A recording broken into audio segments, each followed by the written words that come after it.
السلام علیکم۔ ایک بہت اہم ایشو پر بات کرنے کے لیے آپ کے بزم میں حاضر ہوں۔ میں سوشل میڈیا رائٹر ہوں، کچھ چھوٹی چھوٹی تحریریں لکھتا رہتا ہوں، مختلف سیاسی ماحول پر، سیاسی حالات پر تبصرے بھی کرتا رہتا ہوں۔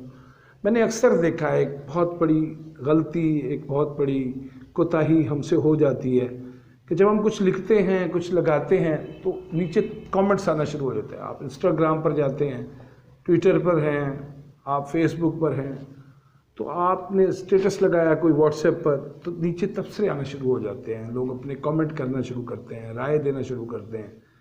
تو بعض اوقات کچھ رائے، کچھ کامنٹس اس طرح کے ہوتے ہیں کہ ہم غصے میں آ جاتے ہیں، ہم بھڑک اٹھتے ہیں، ہمیں اشتعال پیدا ہو جاتا ہے، مزاج میں غصہ، تلخی، ناراضگی در آتی ہے اور آپ کے غصے میں اضافہ ہوتا جا رہا ہے۔ آپ نے غصے میں ہی کامنٹ کر دیے، آپ نے آگ پر، جلتی آگ پر تیل پھینک دیا، آپ نے اپنے پاؤں پر خود کلہاڑی مار دی، آپ نے اپنا ہی نقصان کرنا شروع کر دیا۔ آپ کی تحریر، آپ کی تصویر پر کمنٹس آئے ہیں، آپ کچھ دیر کے لیے ٹھہر جائیں۔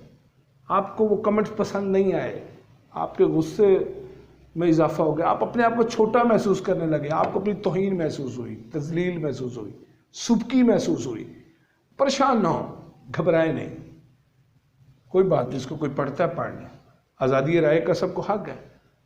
آپ کو وہ بات بری لگی، ناگوار لگی، بری محسوس ہوئی، آپ تھوڑا ٹھہر جائیں، صبر کریں۔ فوری ری ایکشن جلتی پر تیل کا کام دے گا، ماحول کو خراب کر دے گا، بگاڑ دے گا، سوچیں منتشر ہو جائیں گی، انتشار پھیلے گا، آپ کو کوئی مرض بھی لاحق ہو سکتا ہے، آپ کو کوئی بڑا نقصان بھی ہو سکتا ہے۔ جب آپ کچھ دیر کے لیے ٹھہر جائیں گے، رک جائیں گے اور رد عمل دینے کی کوشش میں کچھ سوچنا شروع کریں گے تو آپ کا دل یہ کہے گا، آپ کا دماغ آپ کو یہ مشورہ دے گا، آپ کا ذہن آپ کو یہ کہے گا کہ دفع کرو اس کو۔ یہ بھی کوئی بندہ ہے اس کو جواب دینے کی ضرورت ہے؟ یہ تو ہمیشہ مجھ پر تنقید کرتا ہے اور یہ تو ماحول کو گرماتا ہے، یہ تو مجھے غصے میں، اشتعال میں لے آتا ہے۔ تو مجھے رکنا ہے منفی تبصرہ کرنے سے، غیر تعمیری بات کرنے سے اور اپنا ری ایکشن، رد عمل ظاہر کرنے سے۔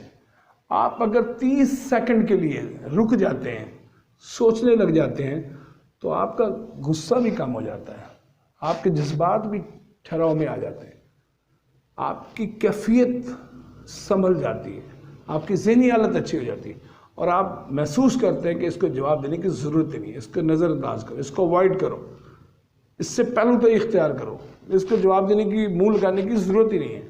آپ دیکھیں کہ بہت بڑے جھگڑے سے، بہت بڑی نفرت سے، بہت بڑی دشمنی سے آپ بچ جائیں گے۔ آپ سب کا شکریہ۔